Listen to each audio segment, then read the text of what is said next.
ಎಲ್ಲರಿಗೂ ನಮಸ್ಕಾರ. ಇವತ್ತಿನ ರೆಸಿಪಿ ಅಫ್ಘಾನಿ ಎಗ್ ಮಸಾಲ ಹೇಗೆ ಮಾಡೋದು ಅಂತ ನೋಡೋಣ ಬನ್ನಿ. ಒಂದು ಬಾಣಲೆಗೆ 4 ಟೇಬಲ್ ಸ್ಪೂನ್ ಎಣ್ಣೆ ಹಾಕಿ ಉದ್ದುದ್ದಾಗಿ ಕಟ್ ಮಾಡಿರೋ ಒಂದು ಈರುಳ್ಳಿ ಹಾಕಿ ಚೆನ್ನಾಗಿ ಫ್ರೈ ಮಾಡಿ. ಗೋಲ್ಡನ್ ಕಲರ್ ಬರೋವರೆಗೂ ಚೆನ್ನಾಗಿ ಫ್ರೈ ಆದ ನಂತರ 3 ಮೆಣಸಿನಕಾಯಿ ಹಾಕ್ಕೊಂಡು ಅದನ್ನು ಚೆನ್ನಾಗಿ ಫ್ರೈ ಮಾಡಿ. ನಂತರ 4-5 ಗೋಡಂಬಿ ಹಾಕ್ಕೊಂಡು ಅದನ್ನು ಸಹ ಚೆನ್ನಾಗಿ ಫ್ರೈ ಮಾಡಿ. ಚೆನ್ನಾಗಿ ಫ್ರೈ ಆದ ನಂತರ ಇದನ್ನು ಒಂದು ಪ್ಲೇಟಿಗೆ ತೆಗೆದಿಟ್ಕೊಳ್ಳಿ. ಈಗ ಅದೇ ಎಣ್ಣೆಗೆ ಅರ್ಧ ಸ್ಪೂನ್ ಅಚ್ಕಾರದ ಪುಡಿ, ಚಿಟಿಕೆ ಅರಿಶಿನ, ಸ್ವಲ್ಪ ಉಪ್ಪು, ಈ 3 ಪದಾರ್ಥಗಳನ್ನು ಹಾಕಿ ಚೆನ್ನಾಗಿ ಮಿಕ್ಸ್ ಮಾಡಿ. ಈಗ ಮೊಟ್ಟೆಯನ್ನು ಮಧ್ಯದಲ್ಲಿ ಈ ರೀತಿ ಕಟ್ ಮಾಡಿಕೊಂಡು ಇದಕ್ಕೆ ಸೇರಿಸಿ. ನಾನಿಲ್ಲಿ 4 ಮೊಟ್ಟೆ ತಗೊಂಡಿದ್ದೀನಿ. ಇದನ್ನು ಎಣ್ಣೆಯಲ್ಲಿ ಹಾಕಿ ಚೆನ್ನಾಗಿ ಫ್ರೈ ಮಾಡಿ. ಮಸಾಲೆ ಎಲ್ಲ ಅದಕ್ಕೆ ಹಿಡ್ಕೊಳೋ ಥರ ಚೆನ್ನಾಗಿ ಫ್ರೈ ಮಾಡಿ. ಫ್ರೈ ಆದ ನಂತರ ಇದನ್ನು ಒಂದು ಪ್ಲೇಟ್ನಲ್ಲಿ ತೆಗೆದಿಟ್ಕೊಂಡು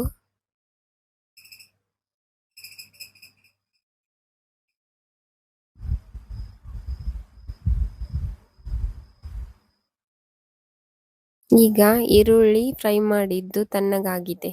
ಇದನ್ನು ಒಂದು ಮಿಕ್ಸರ್ ಜಾರ್ಗೆ ಹಾಕ್ಕೊಳ್ಳೋಣ.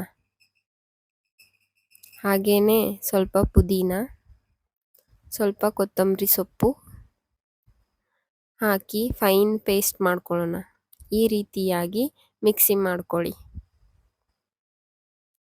ಈಗ ಅದೇ ಎಣ್ಣೆಗೆ ಸ್ವಲ್ಪ ಜೀರಿಗೆ, 2 ಏಲಕ್ಕಿ, ಚಕ್ಕೆ, ಅರ್ಧ ಸ್ಪೂನ್ ಧನಿಯಾ ಹಾಕಿ ಮಿಕ್ಸ್ ಮಾಡಿ.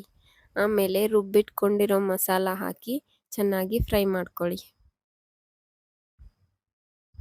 ಈ ರೀತಿ ಎಣ್ಣೆ ಬಿಡೋವರೆಗೂ ಫ್ರೈ ಮಾಡ್ಕೊಂಡ ನಂತರ ಅರ್ಧ ಸ್ಪೂನ್ ಅಚ್ಕಾರದ ಪುಡಿ, ಅರ್ಧ ಸ್ಪೂನ್ ಗರಂ ಮಸಾಲ, 1 ಕಪ್ನಷ್ಟು ಮೊಸರು ಬೀಟ್ ಮಾಡಿ ಹಾಕ್ಕೊಳ್ಳಿ.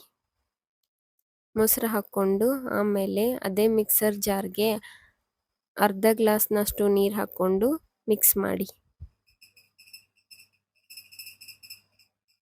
ಇದು ಎಣ್ಣೆ ಬಿಟ್ಕೊಳೋವರೆಗೂ ಚೆನ್ನಾಗಿ ಫ್ರೈ ಮಾಡ್ಕೊಳ್ಳಿ. ನೋಡಿ ಎಷ್ಟು ಚೆನ್ನಾಗಿ ಎಣ್ಣೆ ಬಿಟ್ಟಿದೆ ಅಂತ. ಈಗ ರುಚಿಗೆ ತಕ್ಕಷ್ಟು ಉಪ್ಪು ಹಾಕಿ ಬೇಯಿಸಿರೋ ಮೊಟ್ಟೆನ ಹಾಕಿ ಚೆನ್ನಾಗಿ ಮಿಕ್ಸ್ ಮಾಡ್ಕೊಳ್ಳಿ. 2 ನಿಮಿಷ ಲಿಡ್ ಕ್ಲೋಸ್ ಮಾಡಿ ಎಣ್ಣೆ ಬಿಟ್ಕೊಳ್ಳೋವರೆಗೂ ಚೆನ್ನಾಗಿ ಬೇಯಿಸಿ. ನೋಡಿ ಎಷ್ಟು ಚೆನ್ನಾಗಿ ಬಂದಿದೆ ಅಂತ ಗ್ರೇವಿ. ಈ ಅಫ್ಘಾನಿ ಎಗ್ ಕರಿನ ನೀವು ಮನೇಲಿ ಟ್ರೈ ಮಾಡಿ. ಹೇಗೆ ಬಂದಿತ್ತು ಅಂತ ಕಮೆಂಟ್ ಹಾಕೋದನ್ನು ಮರಿಬೇಡಿ.